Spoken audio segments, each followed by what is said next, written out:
আমরা সবাই মিলে কোথায় চলে এসেছি। আজকে কিন্তু আমরা চলে এসেছিলাম একটা অ্যানিভার্সারি পার্টিতে। একদম ঠিক ধরেছ, এই মানুষ দুটি ছিল আজ অ্যানিভার্সারি। তারা 26 বছর পূর্ণ করে 27 বছরে পা রাখলো। আর এত সুন্দর এই জুটিটা আমার ভীষণ ভালো লাগে। এটা কারা সেটা নিশ্চয়ই জানতে চাইছো তোমরা। এই কাকু কাকিমা হলেন আকাশ এবং সুদীপদার বাবা মা। আকাশ ও সুদীপদাকে অনেক ভিডিওতেই আমার সাথে দেখেছো। তো এটা হচ্ছে তাদের বাবা মা।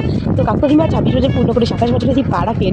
আর তারপর তো খুব সুন্দর একটা দিন কাটলো, এত সুন্দরভাবে মালা বদল এবং গোলাপ দিয়ে আই লাভ ইউ বলা, আর তারপর সিঁদুরদান, সব কিছু একদম সুন্দরভাবে পরিপূর্ণ হলো। এরপর কেক কাটিং, আর কেক কাটিং করে দুজনকে ভীষণভাবে সুন্দর করে খাইয়ে দিল।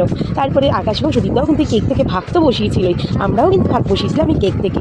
ভীষণ সুন্দর ছিল এই টেস্টটা। তারপর ডিনার করার পালা। কিন্তু ডিনার করার আগে আমরা কিন্তু সবাই মিলে অনেকদিন পর যেহেতু একসাথে হয়েছি, তো ভীষণ মজা করেছিলাম।